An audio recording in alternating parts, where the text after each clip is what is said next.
your boy George. It's your boy Kevin Samuel's grandson. Y'all watching Keepin in the Basement podcast. It's special because this is the first time we ever went live on a platform like this. So thanks for tuning in. It's definitely an occasion. It's even more special because the late Kevin Samuels has passed away. So consider it like a tribute. I ain't really know that much about Kevin Samuels, but it's mixed feelings about him. Like in certain cases, people are very sad, but in other cases, it's like people like good riddance and fuck him. And why is that? You can't really ask somebody I'm more probably pro Kevin. Reason being is I definitely seen similarities in both of our views and ideologies. When it came to Kevin Samuels, I think that at the end of the day, he just wanted the greatest for black people, whether it be relationships, dating arrangements, successes in your career life, and everything else in between. And then on the negative standpoint, I think you have people who he really spoke bluntly and more forthcoming and more candid, and they couldn't accept what he was saying, but they didn't really accept what he wasn't saying. They couldn't accept what they were doing. So I feel like they were more upset with themselves than what Kevin was saying to them. So you basically saying that Kevin was keeping it real, and they couldn't accept how real he was keeping it, so it turned into basically like hate towards him, is what you're saying? Yeah. I think, when you can't find a solution within yourself, you ask mommy and daddy for advice. And when mommy and daddy ain't giving you the answers you want to hear, you just say, fuck the world. You got a doomer mindset. I think Kevin just wanted everybody to win. Now, listen, he was definitely blunt, but he would give you the solutions to your problems. Okay, so I'm going to ask you this. Did the bluntness kind of come off as disrespectful, or was it truly from the bottom of his heart trying to help people? You know what I'm saying? Like, I think that's a two-part question. So you really got to ask yourself, like, what era was Kevin born in? He would be considered like a baby boomer. I think like 57 he passed away. Pardon me if am I wrong? But baby boomers, they had more traditional classic mindset. Some people would consider that man a fossil, you know what I mean? He had gray in his hair. He looked great, right? You would never know he was that old. Right. But he had classic views, men go out there, they get the meat, the steak and the potatoes, and women, they prepare it. So when you have now a contemporary womanist tradition, especially in the Western culture where, women are more independent and they getting out there and they're doing their things, which is nothing wrong with that, but this is a new form of stance you have. Of course, people, they're not going to mix. Conflict is going to brew. So I think Kevin just wanted to bring his classic ideologies, what he knew was bringing a conducive household or family standpoint to the new generation, and people, they couldn't take it. So that's why you have people that don't like him. Got you, because I seen a couple of clips of him, and I ain't gonna lie, yo was wilding. Like he definitely was wilding. You know what I'm saying? But I mean, and let me ask you this: what do you mean? Like, what did he say that was? Well, I'm not gonna say like wilding. I'm gonna say more so like he was straight up. You know what I'm saying? Yeah. I guess we used to people like sugarcoating stuff in this generation because everything offends everybody in this generation. Right. You know what I'm saying? We not used to people being like blunt. Straight to the point. Because you can't. Because today now you have a cancel culture. If you say something that majority of people disagree with, you'll be thrown to the wayside. You're a leper, so you can't really say what you mean to say. That's what we have nowadays. I got you, man. It's crazy though. Like, rest in peace to Kevin Samuels. Man, I mean, don't get me wrong. I don't agree with 100% of everything that man said. There's some things that I'd be like, wow, like I don't know about all that. Because Kevin Samuels, at the end of the day, he was a baby boomer, right? So they were outdated. Right. You can give your grandmother an iPhone. What's she going to do? Hey, baby George, how you do this? How you press this button? Right. Some of the things that you saying, it's classic. We did that already. Right. That was like, what, 40 years ago? That might as well have been 1,000 years in technology years. Yeah. But the point I'm trying to make is, I feel like his foundational mindset was something that we should all be able to carry through generations and generations. And that's why I believe that Kevin Samuels' name should be championed and not contempted or chastised. Okay. So what do you got to say to the people that's like happy that he died, because they felt disrespected or because they felt like he attacked them personally? For those people who are evil and wicked, first and foremost, he said nothing to make you want to appreciate death upon his name. That's first and foremost. What I will say is this, right? Most of those people who are upset with Kevin Samuels or did not like Kevin Samuels, they were upset with themselves. You can kill the messenger, but you can't kill the message. You got to deal with that. You got to look in the mirror and you got to talk to yourself. The picture's already painted. I can't tell you where to hang it. Yeah, I got you. That's it sounds good. That sounds good, So, okay, so I want to ask you something. So it sounds like to me, you kind of looked up to Kevin Samuels. Would I say looked up? No. Would I say related? Yes. I'm gonna tell you what. Me and him have similar mindsets, and I like to stir the pot a little bit. Right. I like to rock the boat. So for me to say Kevin Samuels' grandson, y'all can run with it. Y'all could put it on y'all fucking wallpapers. I don't care what you want to do with it, but I respect that man from here in eons and years and years to come. So yeah, man. And I mean, two wrongs don't make a right. You know what I mean? I know people that still champion in Hitler. That's nasty, right? Yeah. Hitler killed people. Yeah, you definitely Kevin did. talked to people. Yeah. And the people that Kevin talked to, they asked him questions. They asked him for advice. He ain't going, you're live or you're live. Y'all came to his live. Yeah, that's true. That's facts. So when you create problems and he give you solutions, but you can't handle it, you can't be mad at him. You know what I mean? That's facts. Do I believe that some of the things he said was probably stern and unfiltered and can't? Of course. But I think that at the end of the day, we all got the answer that we were looking for, whether you want to execute it or not. It's two things in this life. You got wisdom and you got knowledge. Facts. Wisdom is actually experiencing it. Knowledge is knowing it. I'm gonna leave it at that. Yo, how you feel about Drake sliding in that married woman DMs, bro? What you think about that, bro? Let me hear it, bro. You know what I'm saying? Because it's a lot of mixed feelings about that. Some say she's wrong because she should have blocked him when she seen it was an attempt to fuck with her husband, but she followed him back. She accepted all the messages he sent, and she basically entertained the situation. How you feel? Pardon me. So I don't know the origin of the situation. So did Drake just randomly, spontaneously just slide in her DMs? Did he know on a personal level? Like what took place? No, I think the weirdo said something about Drake's son. Oh, and okay. Drake followed, So Drake is petty. Right. So what's your question? Petty Poppy. So what's your question again? So basically my question is, do you think Drake was wrong for sliding in his wife DMs? I feel like Drake was just bored, man. I feel like when you at that point where you can moonwalk on skates because you got all this money in the world, and trouble isn't the issue because always a solution to your problems.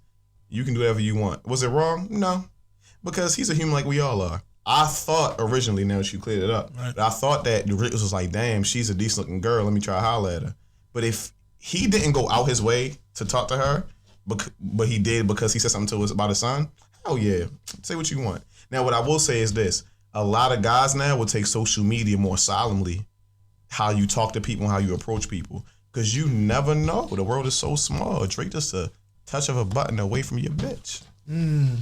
That's scary. That's scary, bro. That's scary, bro. Drake can have anybody he want nowadays, bro. That's what it's looking like. But let's be honest. It was all a novelty. It was a prank. It was comedic humor, right? Yeah. Drake, I'm not saying the girl that he DM wasn't good looking, but Drake got girls that Poppy supply the fish, right? Like, his girl's not eating Big Macs and Chicken Shack.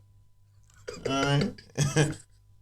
Yeah, that's facts though. That's definitely facts though, bro. At the same time, it's like, yo, that's what you get for talking about somebody's son online. Yeah, you know what I'm saying? Like, he a baby. And then you know that he's extra. What's the word I'm looking for? He's extra cautious about his son, apprehensive, right? Because he didn't show the world his son till like 3-4 years later. That nigga 40, that nigga paying bills. His son, right? How long he kept him away from the spotlight? So, that's how you know not to mess with his kid. Don't mess with nobody's kids. He wasn't hiding his kid from the world. He was hiding the world from his kid. Fuck. It sound okay. It's like a hit record. But it ain't the truth. But yeah, I mean, yeah, from that standpoint, you know, it's crazy though. Like, you know what I'm saying? But I mean, nowadays, you know what I'm saying? Like, married women a married woman would go for Drake. You know what I'm saying? What you think? Regular niggas will go for Drake. Niggas who straight, nigga. That's $400 million as of last week. Yeah, that's true. I know some boogie niggas that'll fuck with Drake. That's true. That's definitely true, Come bro. on, money talks, bro. When it comes to a certain amount of numbers and you live in a certain lifestyle, you want to maintain it. You know what I mean? So a lot of them. So like, I guess a better question would be like, what means more? What holds more water? Your vows or $400 million? For me, $400 million. Please. Yeah, I'm pretty sure she'll forgive me. When I enter the entrance of heaven, God say, "Well, you mean you made these vows, God, $400 million." You know what I'm saying? I don't think God would be looking at it like that, but I don't know. I mean, $400 million. You know, I'm not a religious man, but $400 million, you allowed to make mistakes, I guess. Yeah, but I mean, with Drake though, I mean, you know what I'm saying? Drake, he's a legend, bro. Yeah, Shorty's a legend, 100%. Bro. Like, you should have knew better than try to slide in somebody's comments. But you know how many times I slid in like celebrities DMs, Beyonce's fuck around, I don't know, all these bad chicks, these Instagram out. You're not expecting the response. Talking to bots, nigga. You ain't talking to the actual celebrity. Nah, you know you like demon. You know, oh no, you never been there. I forgot. Look, y'all. He's classic. He does not know. He's innocent. Anyways, but like, you know how like you bullshit him, like you look crazy, you look good, you look whatever. Right. You're not expecting a response. Right. I don't think homie was expecting a response. You think he was scared when he got it, type shit? I feel like he was like he rolled the dice. Oh yeah. He didn't roll what he wanted. The outcome wasn't favorable. So you know, play stupid games, you win stupid fucking prizes. Yeah, that's just that's just the way. You know what I'm saying? Like, damn, man, like shit is crazy. Yo, it's a lot of weird motherfuckers out here that's like that though. You know what I'm saying? Sliding under comments, talking reckless and shit like that, bro. Yeah, like it's just weird now, bro. It's not. And that's the internet era that we live in. You know, like I have a dilemma where I'm like kind of bouncing between the two. I'm somewhat off balance because I have a traditional mindset where I'm like, okay, well, I'd rather go up to a girl if I meet her and go approach her and talk to her. But I know like nowadays, girls look at you as a leper if you approach her in person. Your Instagram now is your phone number. That's your new phone number, is your Instagram. So you gotta really like be able to probe a woman, and you gotta use your sales mindset, right? Keep it simple, stupid. Okay, you gotta be able to read your target, probe her, ask questions. You probably not the number type. Let me get the grizzly and maybe build a long-term investment compared to somebody that you like damn, like she might really be going for the phone. You know what I mean? It's just how it is nowadays. Yeah. Everything's social media. Everything is now technology. You know what I'm saying? Like, Jesus Christ, your phone number is your followers. That's your digital footprint, my boy. That shit is crazy. I don't make the rules, I just follow them, bro. That shit is crazy, bro. Yes, sir. Hell no, bro. Hell no, man. So you telling me now like nowadays in society, you know what I'm saying? You don't just walk up and meet a girl, you meet her on social media. I feel like you'll have a more favorable outcome. You know what I mean? Because I feel like a phone number, I think a phone number is very personal. If I give you my mobile number, either we're gonna, at the age I'm at now, right? I'm not 17 again, but the age I'm at now, if I give you my mobile number, we're gonna probably make some business ventures, or I see somewhat of a future with you down the road. Right. If I give you my Instagram, you can come and go as I please. I can block you, I can add you, I can delete you. I just have more options with the gram compared to a phone number. You know what I mean? I got you. That makes more sense. That definitely makes sense, bro. Yeah, you know what I'm saying? Like, it's starting to seem like all these social media is starting to ring off. You know what I'm saying? That's how people meeting their significant others and stuff like that. Yeah. But me, nah, I gotta see you in person. Them pictures be tampered with and some more shit. You see somebody. So you never met a girl online? I mean, come on, who hasn't met a girl online? But when you get there in person, they don't look like the picture. You know what I'm saying? You be like, what the fuck is that? Like, I guess it depends on where you at. Because I mean, I love a lot of my guys have success stories. My homeboy got success stories off of online dating. It depends on the website you on. Like if you on POF, you probably gonna find a monster. Right. I know a couple monsters. Yo, that shit is hunchbacks and Notre POF, you gonna find a monster. Oh man, she gonna be waiting in the car with the lights off on your dumb ass. You get down there. 6'10" height and weight. Hop out with with the K Swiss on her feet, 6'5". Oh man. Don't hurt nobody. Hey yo. But nah, I mean, like I said though, rest in peace to Kevin Samuels. I'm gonna leave it at that. Y'all can crucify me and stone me to death in my comments. DM me about it. Eat one, eat two, by the way. Rule number 1, don't forget number 2, eat 2. Yeah, we can go from there. That shit, man. That shit is crazy, bro. Yeah, man. So life is short, though. Let me tell you this. Life is short, man. I seen a lot of humbling things, you know what I mean? I lost loved ones late last year, and, you know, people who actually consider friends within, 2022, I seen wither away or just walk away. Not friends no more. We just disconnected. It used to be more, but a few of them left. Now was only a few of them left. Right. Y'all think about that.